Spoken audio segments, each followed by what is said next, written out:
Mount एव्हरेस्टवरती चढाई करताना कित्येक लोकांना जीव गमवावा लागतो. पण इतक्या उंचीवर कुणाचा मृत्यू झाल्यास त्यांच्या डेड बॉडीचं काय केलं जातं याचा तुम्ही कधी विचार केलाय का? तर ऐका, माउंट एव्हरेस्टवर मृत्यू झालेल्या अनेक माउंटेनियर्सच्या डेड बॉडीज तिथेच राहतात. कारण अत्यंत थंडी, कमी ऑक्सिजन आणि वादळी वारे यामुळे डेड बॉडीज खाली आणणं जवळपास अशक्य असतं.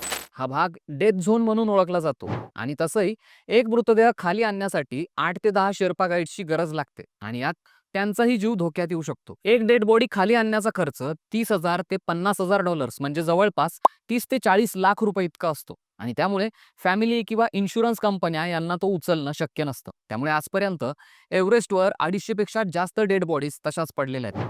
एव्हरेस्टवरच्या थंडीमुळे त्या बॉडीज कुजत नाहीत, तर ममीफाईड होतात. काही बॉडीज बर्फात झाकल्या जातात, तर काही उघड्यावरच राहतात आणि माउंटेनियर्ससाठी लँडमार्क बनतात.